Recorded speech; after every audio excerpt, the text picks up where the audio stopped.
kita akan belajar tentang beri yang terbaik yang akan kita dapat pelajari dari seorang janda di Sarfat yang diambil dari 1 Raja-Raja 17 ayat yang ke-7 sampai yang ke-16.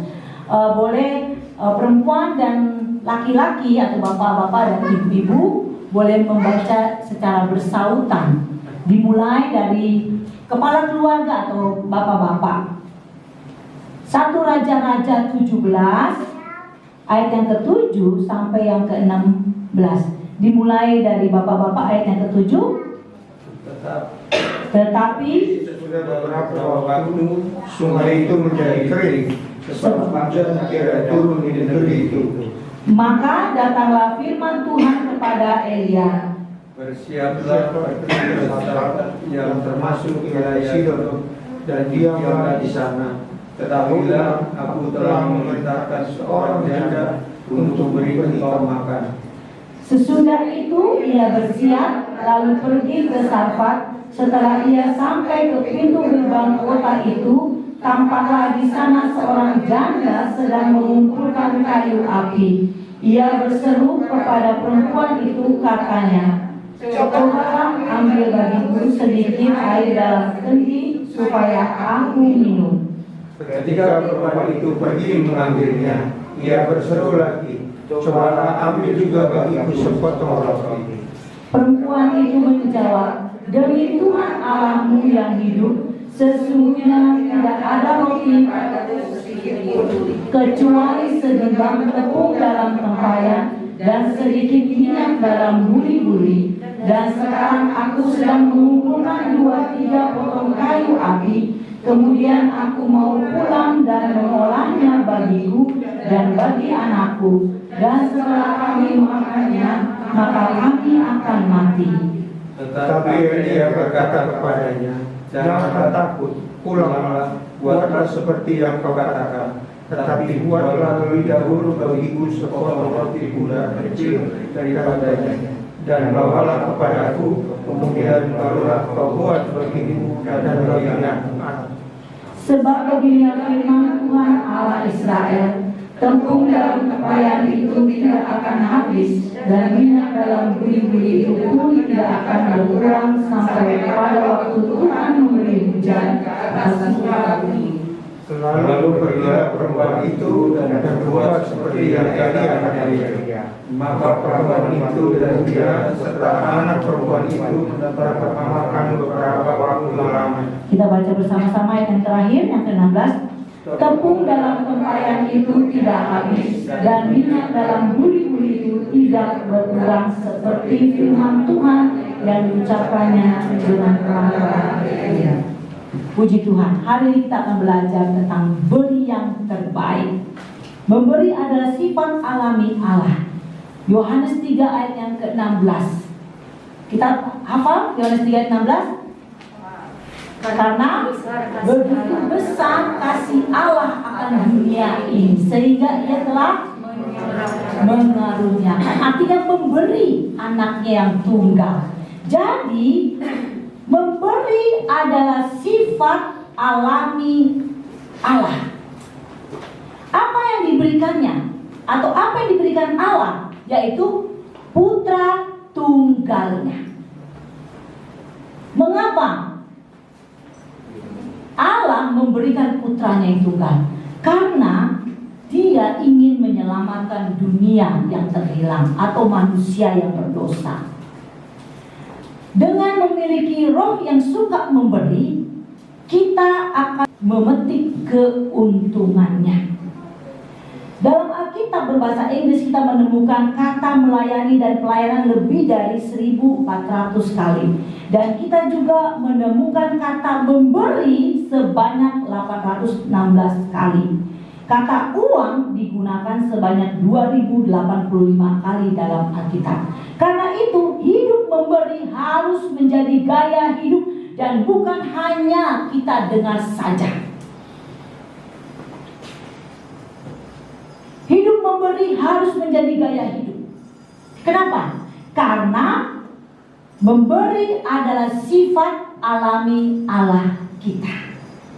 Karena itu sifat alami Allah kita, tentang memberi, artinya memberi itu harus menjadi gaya hidup kita sebagai orang yang sudah diselamatkan atau orang yang sudah dimenangkan.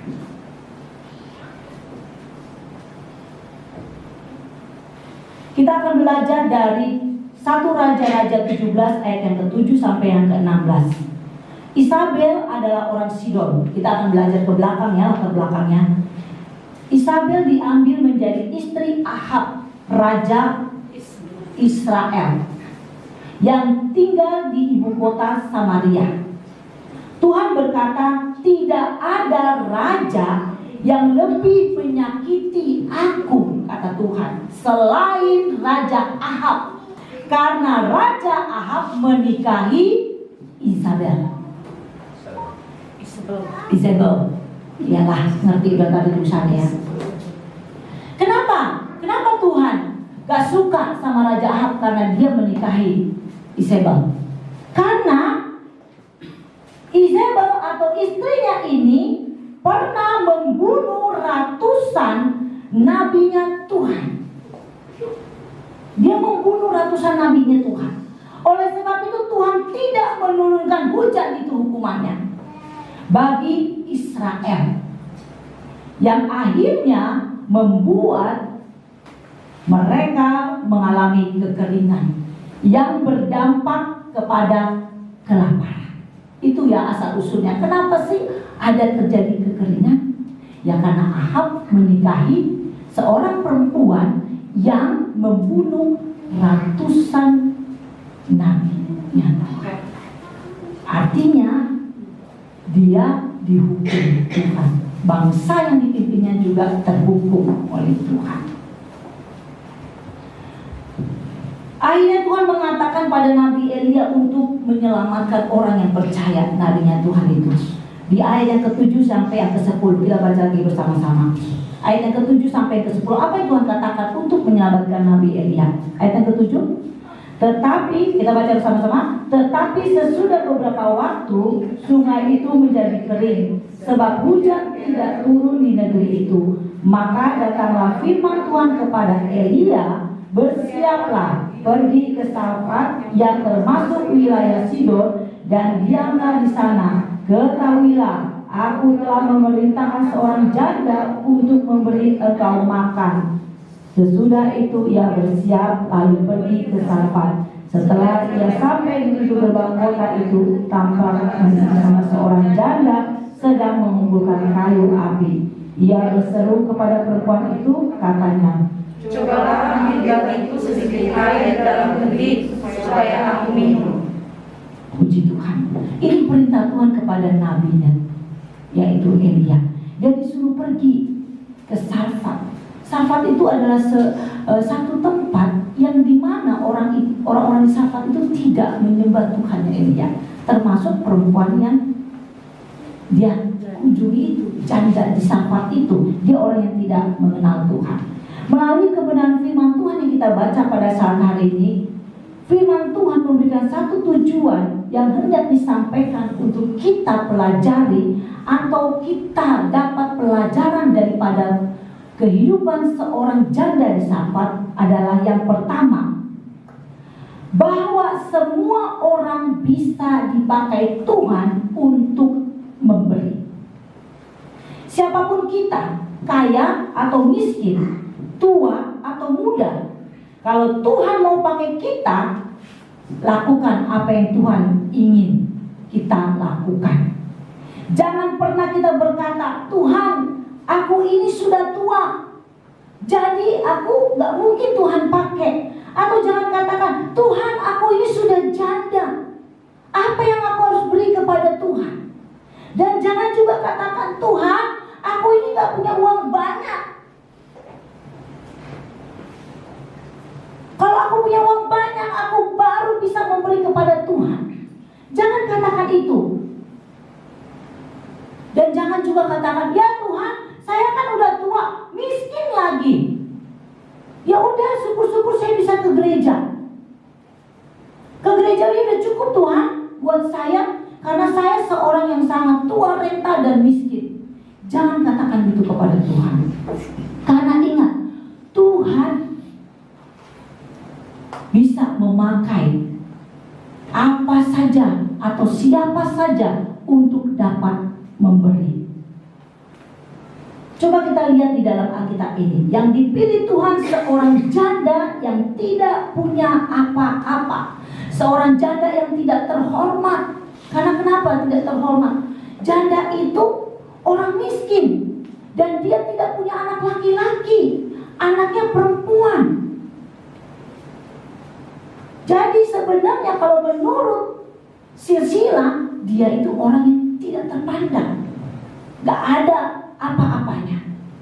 Tetapi apa yang dia dapat lakukan, padahal dia tidak percaya kepada Tuhannya Elia, dia dapat memberikan yang terbaik dalam kehidupannya pada saat Nabi Elia datang kepadanya. Apa yang dipandang orang layak bukan berarti layak bagi Tuhan. Jangan kita menganggap orang hebat yang dipandang manusia itu hebat dipandang Tuhan. Karena apa yang dipandang manusia bukan apa yang dipandang Tuhan. Tuhan memandangnya beda. Tuhan memandang hati.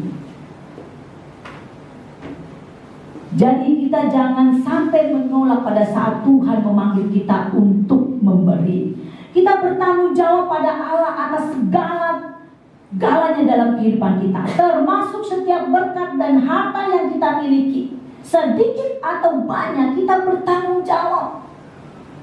Melihat dari janda Sarfat memberi bukan karena banyak harta atau hidup berkelimpahan, tapi bagaimana hati yang mau memberi dan penuh pengorbanan.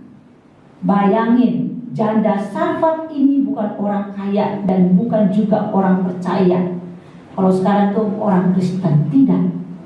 Tapi dia mampu melakukan apa yang Tuhan perintahkan melalui nabinya. Uang adalah pelayan yang baik, tetapi merupakan tuan yang buruk di tangan orang yang buruk. Uang itu adalah pelayan yang baik. Pada saat kita menggunakan keuangan kita, uang kita, uang itu bisa menjadi pelayan yang baik.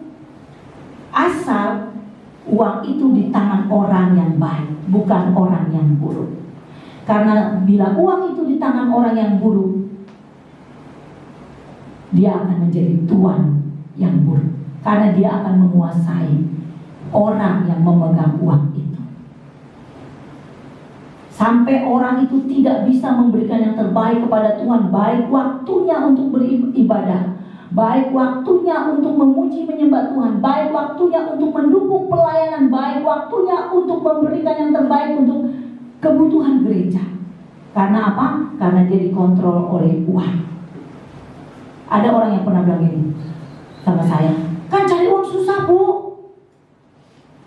banting tulang. Wih, saya bilang, lu coba ngomong sama orang Batak banting tulang, marah ntar tulang-tulang itu. Enak aja gue dibanting-banting, gue orang terhormat gitu kan.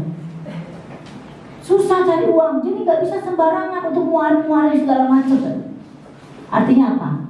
Uang itu menjadi tuan yang buruk bagi orang yang berpikir buruk. Saya punya pengalaman.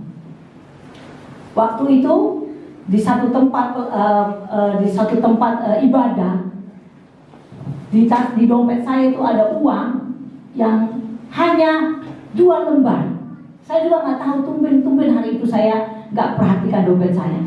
Satu uangnya berapa? 50.000. Satunya uang 2.000. Waktu dijalankan kantong persembahan, bergumul di dalam hati. Mana dia mau gua kasih? 2.000 apa 50.000? Perang di dalam diri sendiri, bicaralah segala macam, kompromi. Untung saya duduknya agak jauh, gak di depan. Jadi lumayan komprominya. Selama masih jalan di depan begitu toh, belum ke saya, perang. Apa yang mau dikasih? Oh, 2.000 kali bisa ya, karena kan gak ada yang lihat. Boleh nih ya masukin. Tapi hati tidak sejahtera. Karena kenapa? Uang itu bisa melayani. Dan uang itu menjadi tuan yang buruk bagi orang yang berpikiran buruk. Oh, saya nggak mau lah. Masa saya saya dikendalikan sama uang. Secara manusia mungkin berat. Udah comot aja. Kira-kira comot yang apa nih? Tampang saya ini nyomotnya apa nih? Yang abu-abu atau biru? Oh, terima kasih. Betul itu yang ibu lakukan. Dengan sebenarnya secara manusia berat hati, tapi karena Tuhan bekerja, Roh Kudus bekerja, Dia berbicara di dalam hati, akhirnya yang tercopot adalah yang biru. Tercopot. Untungnya juga persembahannya cuma 1 tangguh. Kalau 2 Tuhan terpaksa 2.000 nya gak apa-apa ya. Kata Tuhan gak apa-apa, ntar gue kasih nolnya 1 lagi. Akhirnya ibu masukin itu yang 50.000. 2.000 nya tertinggal lagi dalam dompet. Dengan berusaha cari tebengan kepada orang lain untuk bisa pulang ke rumah. Kan gak ada ongkos. Uang itu bisa kita gunakan untuk pelayanan. Uang itu adalah pelayan yang baik. Tuhan izinkan kita untuk mengalami satu proses itu. Bagaimana kita diproses Tuhan untuk memberikan, bisa memberi yang terbaik bagi Tuhan. Saya bukan hanya sekali Tuhan proses seperti itu. Berulang-ulang Tuhan proses saya untuk mengalami kejadian itu. Tuhan mau menguji saya. Apakah kamu hanya sekali setia memberikan yang terbaik bagi Tuhan? Apa menjadi gaya hidupmu mengutamakan Tuhan? Itu bukan cuma sekali, berulang-ulang. Dan akhirnya seterusnya saya punya kebiasaan. Saya punya 1 dompet, itu dompetnya Angry Bird. Itu khusus uang persembahan. Saya bikin untuk 1 bulan. Jadi gak ada alasan kita tidak bisa memberikan persembahan, karena kita sudah sisakan dari pertama kita dapat. Saya pisahin di situ. Jadi Bapak atau Yabes sudah tahu kalau ngambil persembahan dari situ. Jadi kalau Bapak minta, Mama, mana dompet yang Gilbert? Mana dompetnya? Cari dompetnya, bukan. Dia cari udah di situ, ada diambil. Jadi saya sudah sisa taruhkan di situ. Semua 1 bulan. Karena saya tahu kan kegiatan kita apa. Jadi gak ada alasan kita tidak punya uang untuk memberikan pekerjaan Tuhan.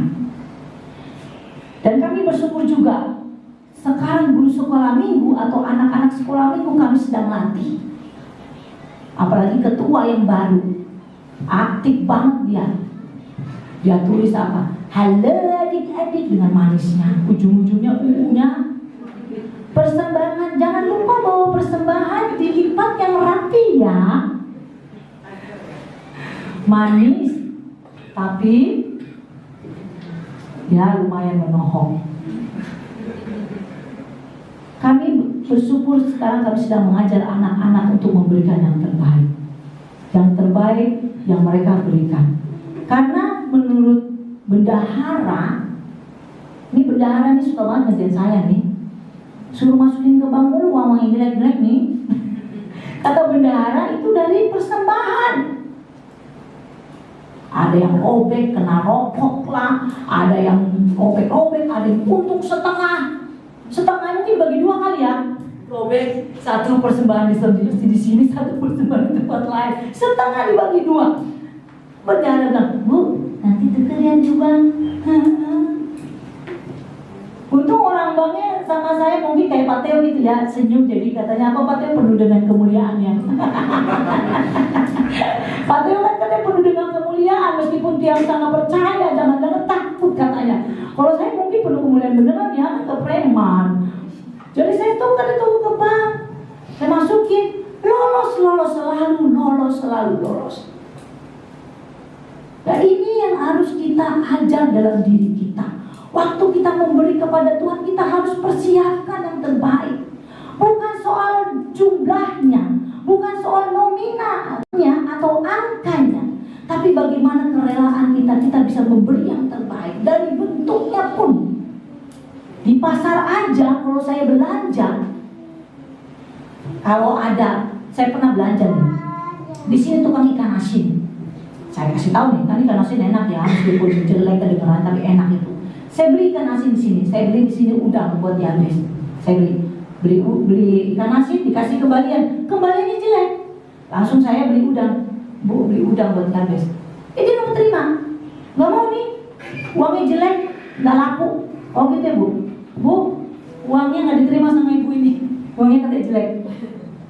Pasar aja nggak mau terima yang uang jelek. Masa kita memberi kepada Tuhan, kepada pekerjaan Tuhan di gereja, udah nominalnya nggak jelas, tambah lagi bentuk uangnya nggak jelas. Apa yang kita hargai kepada Tuhan? Apa yang kita hormati kepada Tuhan? Apa bisa dibilang itu kita menghormati Tuhan dengan pemberian kita? Kita bisa bilang memberikan yang terbaik bagi Tuhan.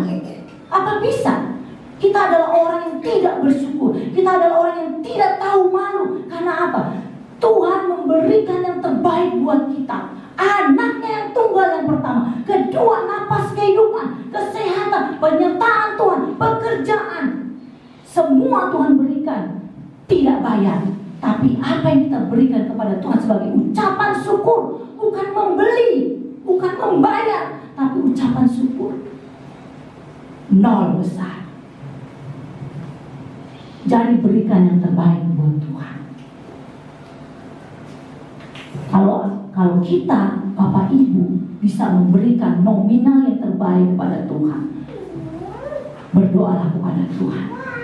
Kalau tidak bisa memberikan nominal yang terbaik bagi Tuhan, minimal bentuknya yang terbaik bagi Tuhan. Ingat, uang adalah pelayan yang baik, tetapi merupakan tuan yang buruk di tangan orang yang buruk. Apakah kita mau menjadi orang yang buruk, atau kita mau menjadikan uang kita itu pelayan? Itu pertanyaan buat kita. Yang kedua, yang terakhir, hanya dua saja. Yang kedua, iman yang taat dalam memberi akan penuh mengalami mujizat. Hidup bersama Tuhan penuh dengan surprise. Tuhan selalu membuat kejutan-kejutan buat hidup kita. Jadi iman yang taat dalam memberi akan penuh mengalami mujizat. Awalnya si janda hitung-hitungan kepada abdi Allah atau Elia. Apa yang dikatakan? Ayat yang ke-12. Kecuali segenggam tepung dalam tempayan dan sedikit minyak dalam buli-buli, dan sekarang aku sedang mengumpulkan 2-3 potong kayu api. Semua serba dihitung sama si janda itu. Kemudian aku mau pulang dan mengolahnya bagiku dan bagi anakku. Hanya 2 yang bisa makan. Dan setelah kami memakannya, apa yang terjadi katanya dia? Maka kami akan mati. Artinya janda ini miskin sekali, gak punya apa-apa, miskin sekali. Karena dia apa? Kalau dia makan itu tepung yang hanya segenggam, yang dia olah nanti jadi roti atau kue, dia makan sekarang, itu pun gak akan menjamin dia bisa hidup di hari-hari berikutnya. Dia mulai hitung-hitungan sama abdi Allah. Kalau pada saat dia berhitung-hitungan kepada abdi Allah, dia sedang hitung-hitungan kepada Tuhan. Kepada Tuhan. Jangan hitung-hitungan sama Tuhan seperti yang dikatakan si janda itu awalnya. Tetapi bersyukur, si janda yang miskin itu mengambil lompatan iman, mengambil keputusan yang di luar dari perhitungannya atau matematikanya si janda. Dia melakukan lompatan iman. Kenapa saya bilang lompatan iman? Sesuatu yang tidak mungkin, tapi dia lakukan. Dia berani lakukan di luar jangkauan dia. Seandainya si janda itu mengikuti hitungan matematikanya, pasti yang terjadi seperti apa yang dia katakan. Kenapa? Pasti karena habis makanannya tuh, nggak ada lagi yang diolah, pasti dia akan mati. Membuat satu loncatan iman. Apakah kita mampu? Apakah kita bisa melakukan itu? Jika kita memberi dengan cara yang benar kepada orang lain di saat mereka membutuhkan, Allah akan menggerakkan hati orang lain untuk memberi kepada kita di saat kita memerlukan. Ini hukum tabur tuai. Dan memberi dengan berlimpah. Firman Tuhan katakan tadi di nas pembimbing kita, suatu takaran yang baik, yang dipadatkan, yang digoncangkan, dan yang tumpah keluar, Allah akan memberikan imbalan dengan berkelimpahan. Kalau kita mampu menolong, membantu orang yang membutuhkan, orang yang tepat, yang membutuhkan pertolongan, Tuhan akan memberkati kita. Tuhan akan melimpahkan berkat buat kita. Karena firman Tuhan yang mengatakan seperti itu.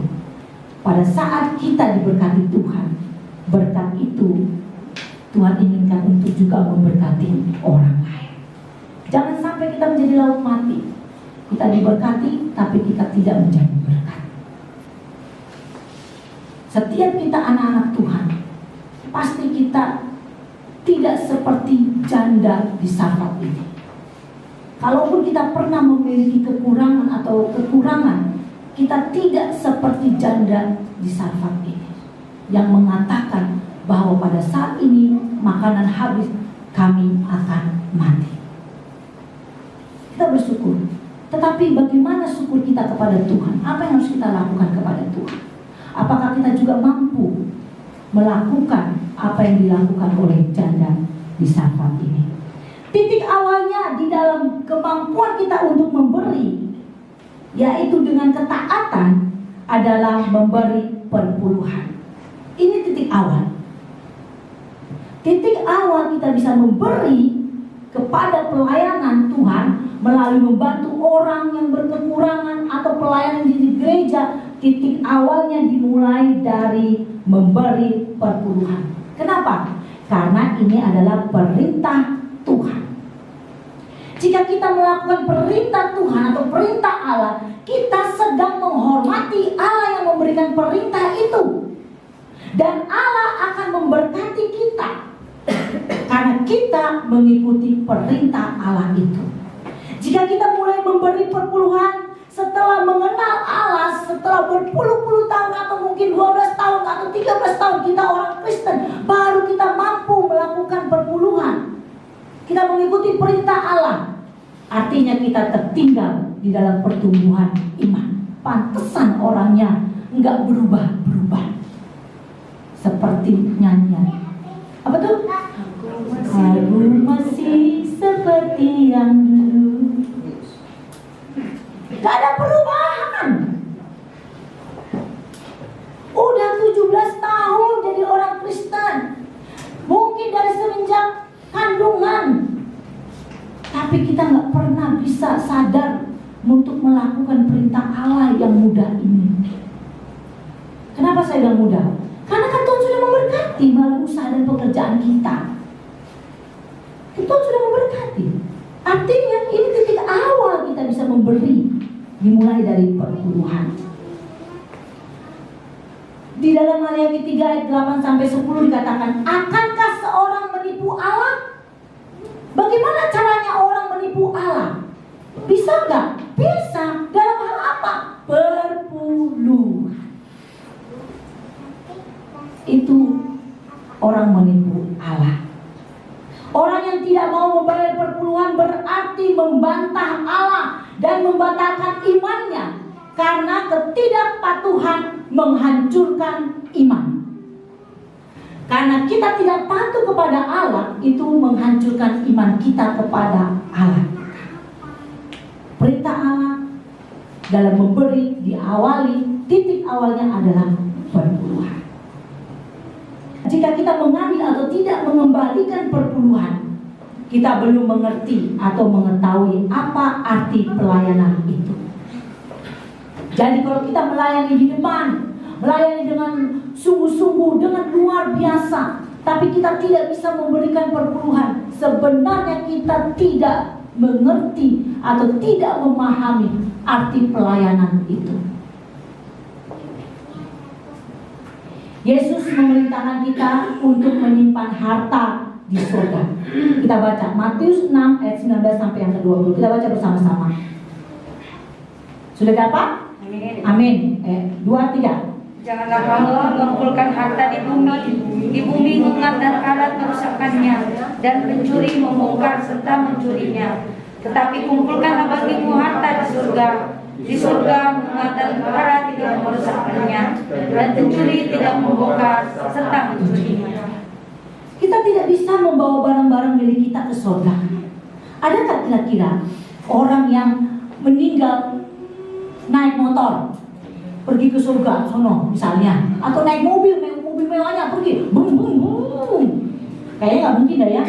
Soalnya waktu kita pergi ke Curug aja, ngelihat si Bung Jeffrey bawa mobil, tunggu busnya jauh di titik ujung sana, gunung sana, kita nunggu di gunung sini, tunggu turun dulu, baru naik. Itu pun udah sampai di mobil lagi, dalam nama Yesus, dalam nama Yesus. Karena kenapa? Takut celaka, takut mundur, takut merosot. Nyanyi apa lagi tuh? Nyanyi seru-seru lah pokoknya. Nyanyi maju laskar Kristus, menghibur diri. Ya ibaratnya kalau mati di situ masuk surga kali ya, ada nyanyi kan? Kali ya, bener ya, puji Tuhan. Karena kenapa? Kita takut, karena kan jalannya begini, naik tuh tinggi. Jadi mungkin gak orang mati sekaya apapun, apa dia pergi naik mobil ke surga? Ada yang lihat? Ada orang yang naik ke surga itu hidup-hidup gak mati. Siapa namanya itu? Siapa namanya? Henok. Yang terangkat? Henok. Iya. Dia naiknya pakai apa ya? Pakai awan kemuliaan. Jadi gak ada yang bawa apa-apa toh? Gak ada yang bawa apa-apa. Kita juga gak bisa bawa sesuatu yang menjadi kehormatan kita di dunia. Rumah mewah kita, mobil mewah kita, atau motor yang berjejer. Gak ada satupun yang kita bisa bawa.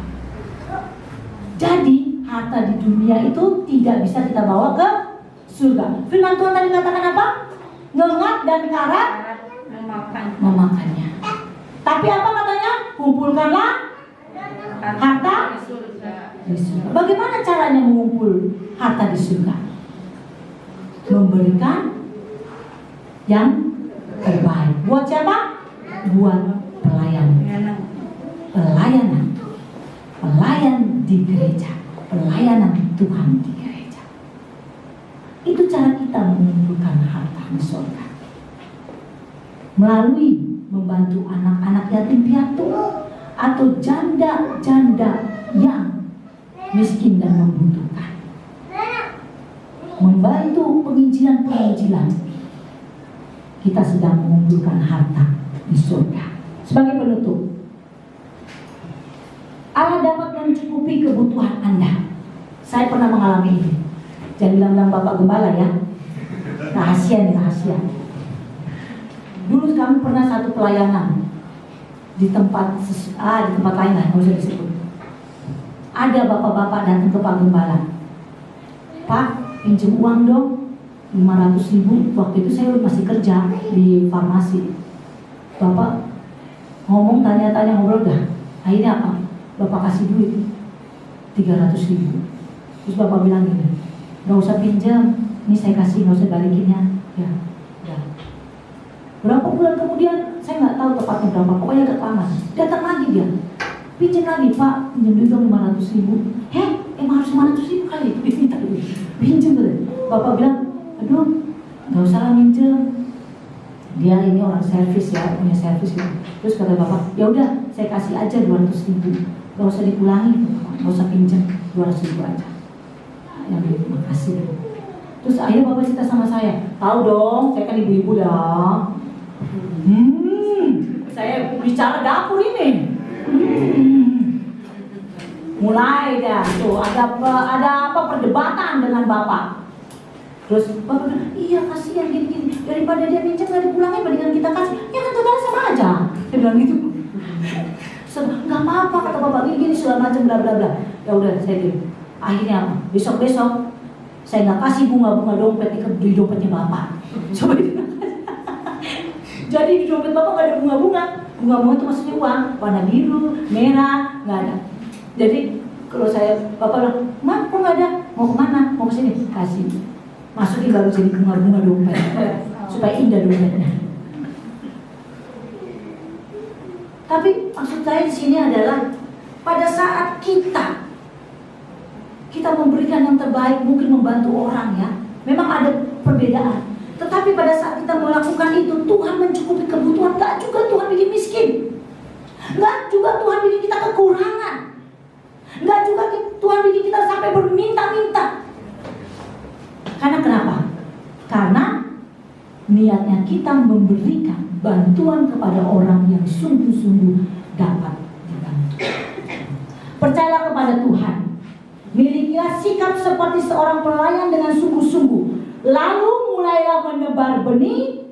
Segala yang ada di tangan Anda adalah benih. Segala yang ada di tangan Tuhan adalah hasil panen. Benih di tangan Anda tidak akan pernah menghasilkan apapun sebelum benih tersebut meninggalkan tangan Anda. Minggu kemarin kita cerita sekolah minggu tentang benih, penabur benih.